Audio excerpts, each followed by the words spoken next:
সকাল থেকে step by step প্রতিটা কাজ যেভাবে গুছিয়ে করি। নমস্কার, শুভ সকাল সবাইকে। অনেক স্বাগত আমার পরিবারে। আমি পিঙ্কি ত্রিপুরা থেকে বলছি। আমি ভালো আছি, আপনারা সবাই কেমন আছেন? আশা করছি সবাই খুব ভালো আছেন, সুস্থ আছেন। তাই আবারও চলে এলাম নতুন আরেকটি ব্লগ নিয়ে। সকাল থেকে সমস্ত কাজ একটার পর একটা যেভাবে গুছিয়ে করব আজকের ব্লগে সেটাই শেয়ার করি। লাইফস্টাইল ব্লগ একজন হাউসওয়াইফ হিসাবে যা যা গৃহিণীর কাজ থাকে সেইগুলি কিন্তু ব্লগের মাধ্যমে শেয়ার করি। যাই হোক, ঘুম থেকে অনেক সকালে উঠেছি, মানে ওই 5:30। উঠে ফ্রেশ হয়ে তারপর হাঁটতে গিয়েছিলাম, আর সেই জন্য হেঁটে এসে একটু ব্যায়াম করেছি, আর তারপর আজকে কাজে লাগলাম। তো যাই হোক, এখন বিছানা সোফা সমস্তটাই ঝেড়ে একটু গুছিয়ে নেব। তারপর ঘরদোরগুলি ঝাড় দেব, মোছা করব, তারপর স্নান পুজো। তো এইভাবেই সকাল থেকে প্রত্যেকটা কাজ সুন্দর করে একের পর এক গুছিয়ে নেব।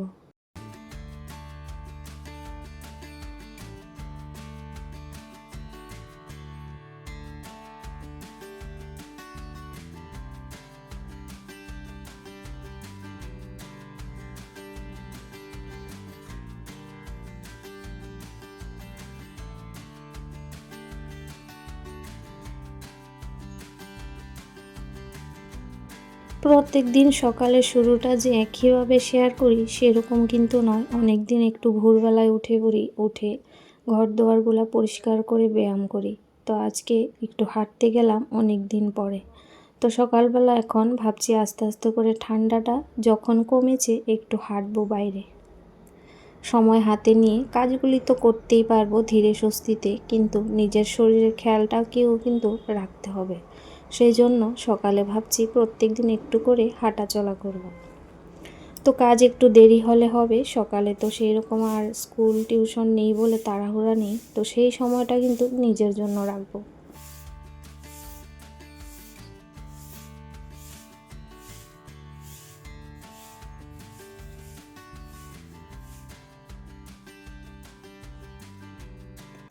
তো কালকে বিকেলে দেখেছিলাম ছাদটা খুবই নোংরা হয়েছিল, তো হাওয়া বসে তো পাতা ঝরে ঝরে এদিক ওদিক হয়ে যায়।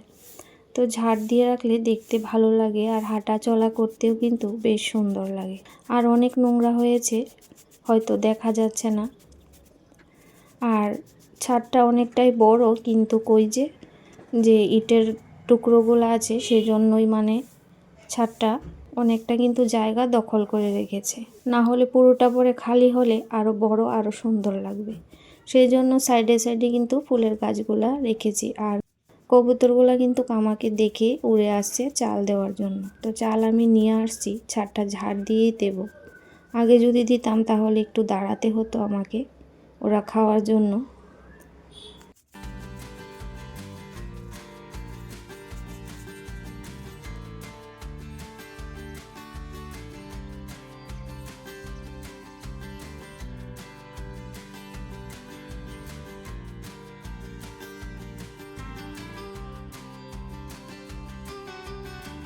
যখন যেরকম তখন সেরকমভাবেই বিছানা গুছাই। কখনো সকালবেলা বিছানা খালি হয়ে যায়, মানে কি ছেলে উঠে যায়, তখন ভাঁজ করে নিই।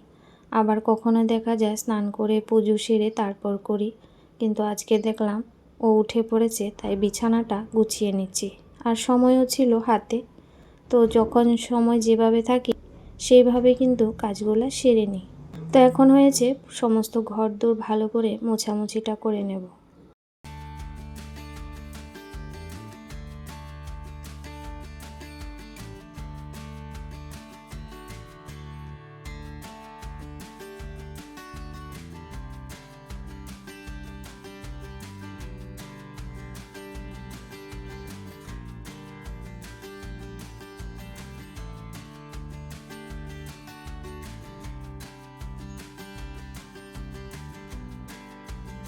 তো স্নান করে ঠাকুর সেবা দেওয়া হয়ে গেছে আমার।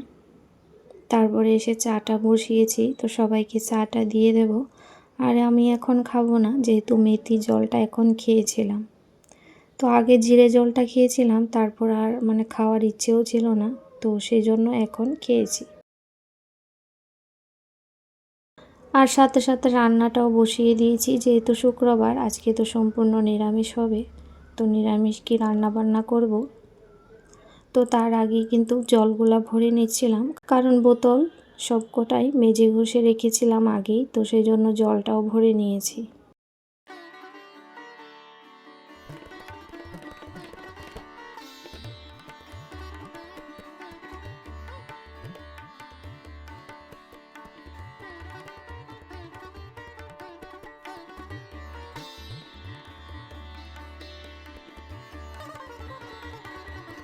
বন্ধুরা, আমার সংসারের কাজকর্ম, লাইফস্টাইল ব্লগ আপনাদের যদি একটুও ভালো লেগে থাকে, চ্যানেলটিকে এখনও সাবস্ক্রাইব করেননি, প্লিজ চ্যানেলটিকে সাবস্ক্রাইব করে পাশে থাকবেন। যারা আগে থেকে এই কাজটি করে রেখেছেন সবাইকে অন্তর থেকে অনেক ভালোবাসার ধন্যবাদ। তো এখানে হচ্ছে রান্না করে নিয়েছি অর্ধেক, আলু ভাজি, ডাল করেছি, সয়াবিনের তরকারি, আর এখন হয়েছে কিছুটা লাউ ডাঁটা, চিমের বিচি আর আলু দিয়ে রান্না করব। সেই জন্য ডালের বড়াগুলা করে নিচ্ছি। তো মুসুরির ডালের বড়া এভাবে খেতেও ভালো লাগে, আর সবজি করে রান্না করলে তো বেশ ভালোই লাগে।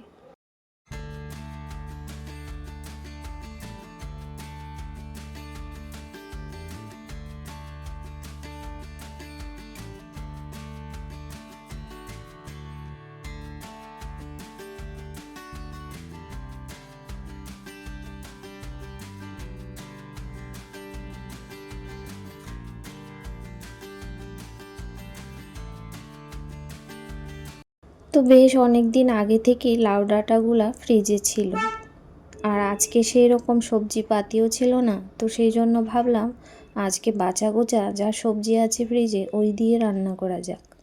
তো যাই হোক, এখানে কিন্তু আলুটা সেদ্ধ করেছি আর কিছুটা ছিমের বিচি দিয়েছি। আর যে কোনো নিরামিষ সবজিতে ছিমের বিচি, ডালের বড়া এসব দিলে না ভীষণই ভালো লাগে। আর এখন হয়েছে আমাদের টিফিন আজকে সেরকম কিছু করিনি, ওই চিড়ে ধুয়ে নিয়েছি, চিড়ে মুড়ি তারপর দই দিয়ে সবাই খেলাম। তো বাচ্চারা খায়নি, তো সেই জন্য রান্নাটা করে নিচ্ছিলাম। আর ওইদিকে আমার যা এসেছিল, তো ওকে চা দিলাম, তারপর ওকেও চিড়ে মুড়ি দই দিয়ে আর ফ্রিজের মধ্যে মিষ্টি ছিল ওই দিয়ে দিলাম। তো বলেছিলাম ভাত খাওয়ার জন্য, বলছে ভাত খাবে না।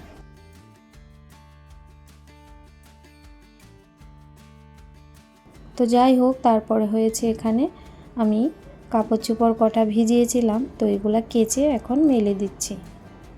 আর অনেকটা পরিমাণ রোদ্দুর উঠেছে, মানে হাওয়া বাতাস আছে, মানে একটু সময়ের মধ্যে কিন্তু কাপড় চোপড় শুকিয়ে যায়।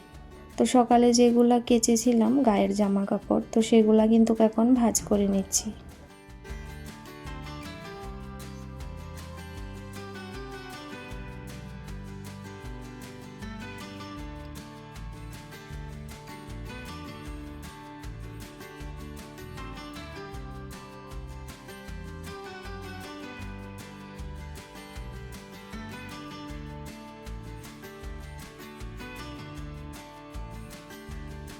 তো ঘর দুয়ারগুলো একদম বাকি যা ছিল কাপড় চোপড় কিন্তু সুন্দর করে গুছিয়ে নিয়েছি আনলাটা। গরম গরম কাপড় চোপড় ভাঁজ করে রাখলে অনেকটাই কিন্তু ইস্ত্রির মতো হয়ে থাকে। তো যাই হোক, এখন এলোমেলো ঘর দরজাগুলো সুন্দর করে গুছিয়ে নিচ্ছি।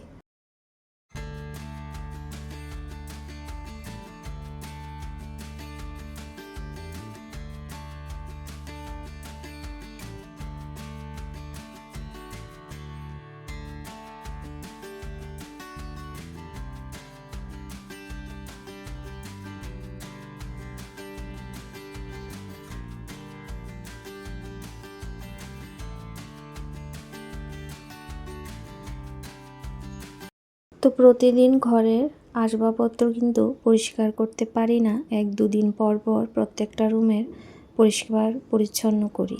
প্রত্যেক দিন করা সম্ভবও নয়, অত সময়ও কিন্তু হাতে থাকে না। তো ওইদিকে গাছগুলি যে লাগিয়েছিলাম ওইগুলিকে এনে এই জায়গাটা রেখেছি, মানে একটু নিচে হাতের কাছে, দেখতেও ভালো লাগবে আর জল দিতে সুবিধা হবে। আর ওইদিকে যে প্রথমে রেখেছিলাম অনেকটাই ওপরে। তো যাই হোক, এখন এই যে র্যাকটাকে একটু ভালো করে মুছে নিচ্ছি। তো এটাও মুছেছি, হয়তো 5-6 দিন হয়ে যাবে, যেদিন এই জায়গাটা গুছিয়েছিলাম তখন কিন্তু মুছেছিলাম। তো এইভাবে ঘরের জিনিসপত্র সময় হাতে করে নিয়ে একটু মোছামুছি করে রাখলে কলিন বা একটু ভিজে ন্যাকড়া দিয়ে জিনিসপত্র কিন্তু অতটা নোংরা হয় না, আর বছর কি বছর ধরে জিনিসপত্র নতুন থাকে। তো একটু কষ্ট তো করতেই হবে।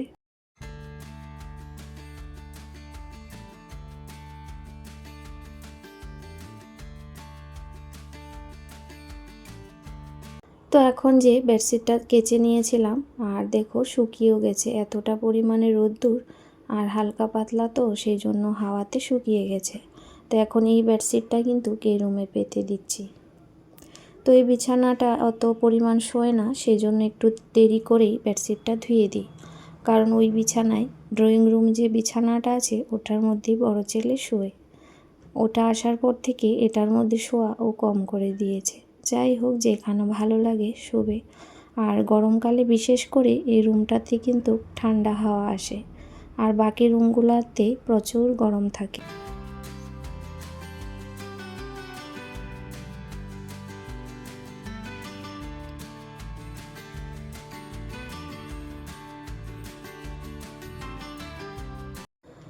তো বন্ধুরা, আজকের মতো আসছি এখান থেকেই। সবাই খুব ভালো থাকবেন, সুস্থ থাকবেন। আগামী দিন আবারও ফিরবো নতুন আরেকটি ব্লগের সাথে। আজকে দুপুরের লাঞ্চের সাথে সবার থেকে বিদায় নিলাম।